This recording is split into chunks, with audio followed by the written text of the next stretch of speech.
I'm going to introduce a new topic here, and it goes along with the sections. So, we're going to start to talk about shading, and we're going to start to talk about light. Okay, so when you have a sphere, and if you have a light direction,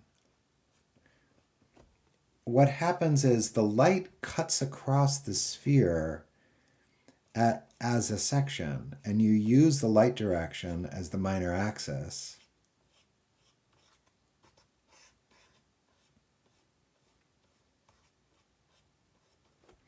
And everything on the far side of that falls into shadow, and everything on the close side falls into light.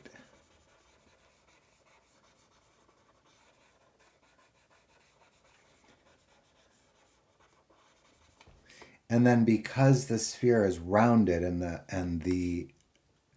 because the sphere is rounded, the transition from shadow to light is very gradual.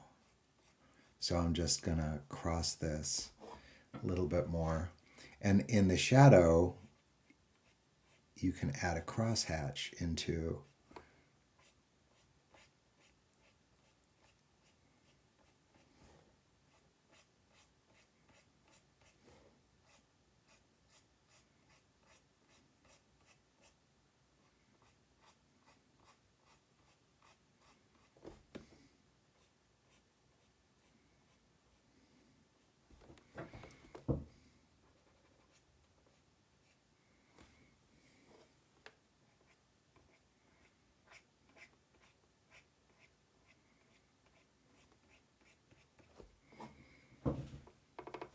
Okay, let's draw. And here, this would be, if you, this would, what happens is the light direction comes down and it hits the ground, and it comes down and it hits the ground, and the distance, that space that it's hitting the ground on, is the cast shadow.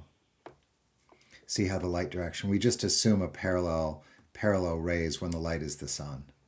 Okay, it's coming down and it's hitting the ground. And then in here,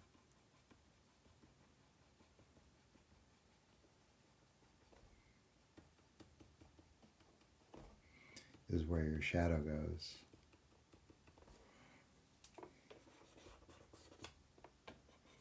And usually right at the bottom, there's a little shadow accent, a place of occlusion where there's no light gets in that one little spot, okay? And then let's do a cube.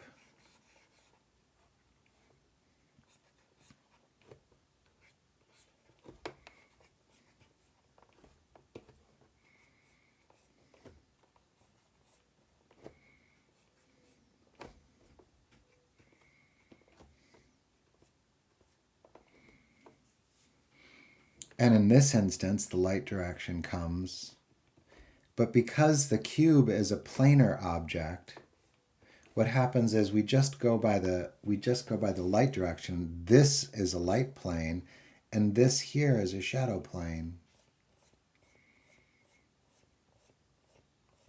And if you want, you can make two shadow planes depending on how far this way your light is.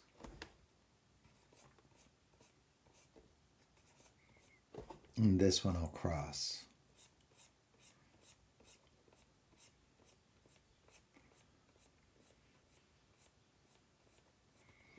And I'll make this shadow accent again. And now as the light direction comes to the ground,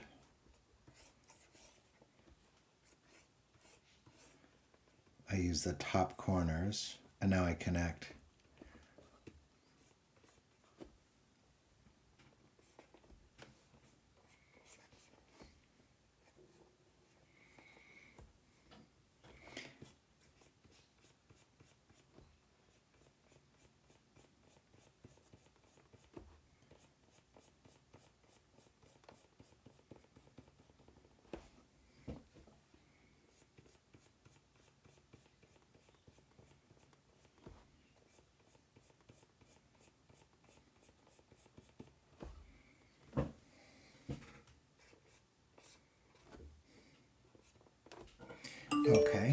And so that's a real graphic way to handle shading. And so here, let's do a cylinder.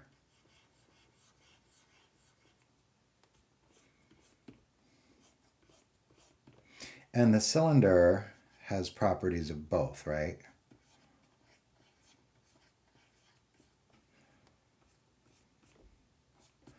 But this is how it works. We'll keep the light direction coming from the same place.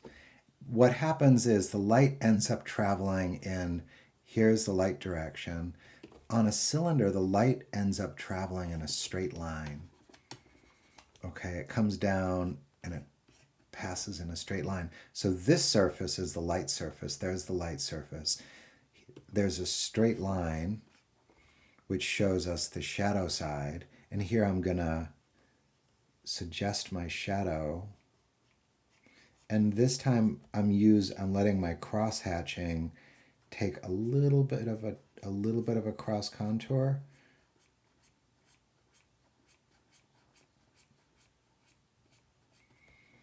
Okay, and if you want, you can go through and cross that one more time.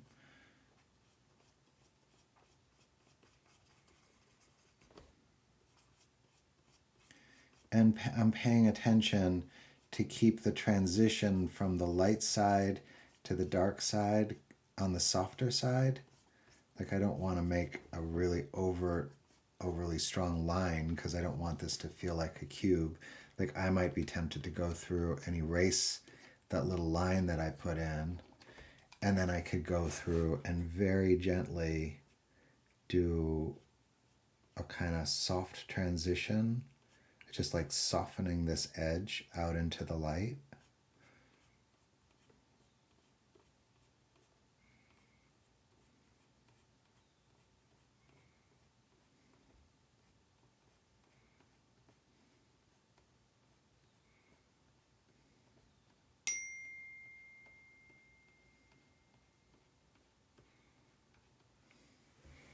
And again, coming to the ground, coming to the ground, coming to the ground, upwards.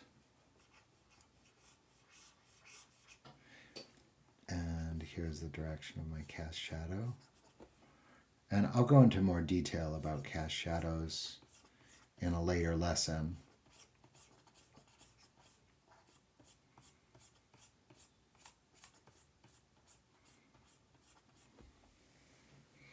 Okay, so this gives us lighting, this is shading, and then a thing that you can do is you can add to it.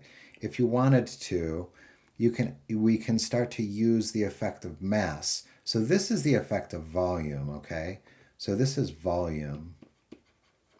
And now to use the effect of mass, like I could imagine that this was happening in front of, like, let's imagine this thing had like some deep shadow behind it or something black, right? And so I could put black in as just massing in a tone.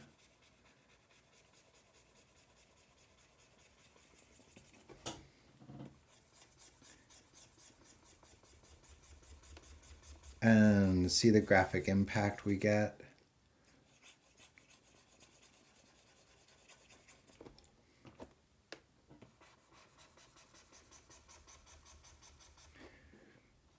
I'll try to do something clean.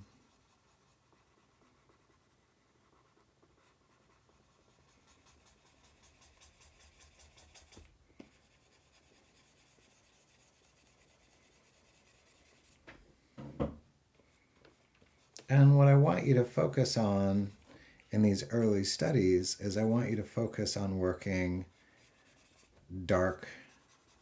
So here's dark, light, and medium. I just want 3 values, and I'd like for you to be paying attention to your transitions.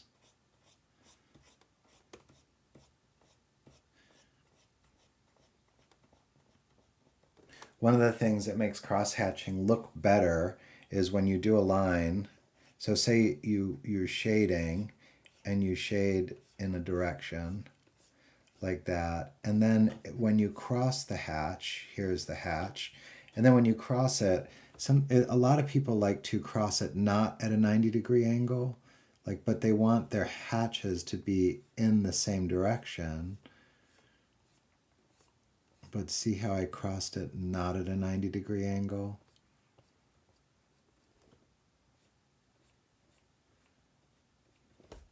And then you can go back and cross it again. And so long as they're layers, then it's appropriate. And then this is the way you shade with a pen, and this is the way you cross hatch if you like the effect of cross hatching.